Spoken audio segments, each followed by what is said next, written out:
என் பேர் நாராயணன், என் மனைவி பேர் பகவதி சண்முகத்தாய். நாங்கள் அம்பாசமுத்திரத்துலேருந்து வரோம். குழந்தை எல்லாருக்கும் நாங்கள் ட்ரீட்மெண்ட் எடுத்தோம் குயின் ஆஸ்பத்திரியில். ஆனால் ஒரு வருஷமாக ட்ரீட்மெண்ட் எடுத்துகிட்டு இருந்தோம்.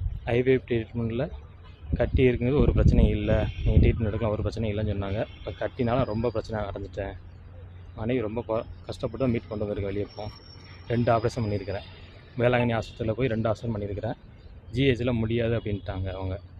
வணக்கம், வழக்கறிஞர் எல்டி தாஸ்.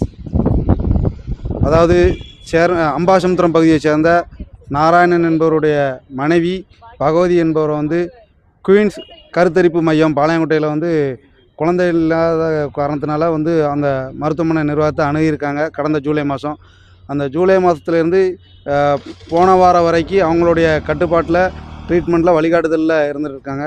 அதில் என்னென்னா, ஜூலை மாதமே அவங்களுடைய கர்ப்பப்பையில் ஒரு கட்டி மாதிரி இருக்குது, ஆனால் அது பிரச்சனை இல்லை, குழந்தை வளர வளர அது எந்த பாதிப்பும் இருக்காது, அது குறைஞ்சிரும் அப்படின்னு சொல்லி அவங்களுக்கு ஐவிஎஃப் அப்படிங்கிற கருத்தரிப்புக்கான சிகிச்சை கடந்த 2026 மார்ச் மாதம் சிகிச்சை பண்ணியிருக்காங்க. அதிலேருந்து 2 மாதத்தில் அவங்களுடைய உடல்நிலை, பகவதிங்கிற அவரோட மனைவியோட உடல்நிலை ரொம்ப மோசமாக இருந்திருக்கு.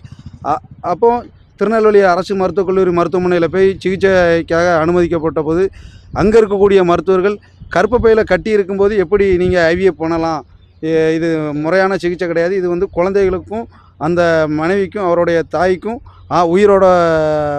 உயிருக்கு ஆபத்து அப்படின்னு சொல்லி சொன்னபோது அது சம்மந்தமாக பழையபடி குயின்ஸ் மருத்துவமனை நிர்வாகத்தை இவங்க கேட்குறாங்க. கேட்டதுக்கு அதெல்லாம் ஒன்றும் பிரச்சனை இல்லை, அவங்க அப்படி தான் சொல்லுவாங்க, நீங்கள் அன்னை வேளாங்கண்ணி மருத்துவமனைக்கு போங்க அப்படின்னு சொல்லி அங்கே அனுப்புனதில் அங்கே கடந்த ஜூன் மாதம் 10 நாட்கள் இடைவெளியில் தொடர்ந்து 2 ஆப்ரேஷன் பண்ணியிருக்காங்க.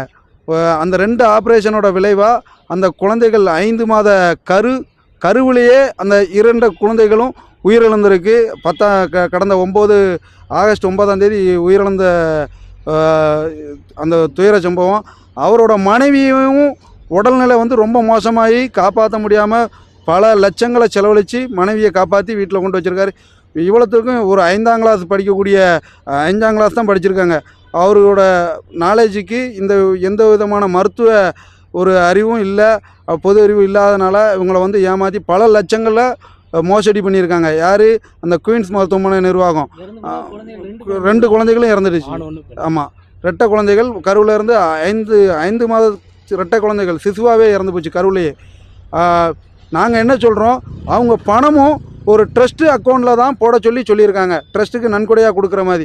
இவங்க நன்கொடை 2.5 லட்ச ரூபா நன்கொடை கொடுக்குற மாதிரியான, லட்சக்கணக்கில் நன்கொடை கொடுக்குற மாதிரியான குடும்பமாக அந்த ட்ரஸ்ட்டுக்கு வரக்கூடிய பணங்களை ஆய்வு பண்ணணும்.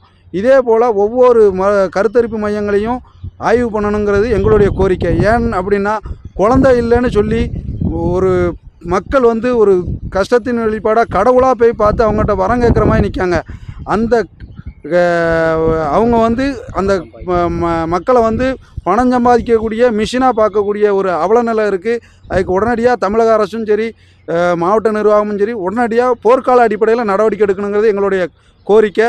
நடவடிக்கை எடுப்பாங்கன்னு நம்புகிறோம். கலெக்டர் ஐயாட்ட சொல்லியிருக்கோம். ஆமாம், இதில் அந்த உயிரிழந்த அந்த குழந்தைகளுக்கு மரணத்திற்கு நீதி கிடைக்கணும் அப்படிங்கிறது எங்களுடைய இது. நாங்கள் அதை எக்காரணம் கொண்டு விட்டு கொடுக்க போகிறதில்ல.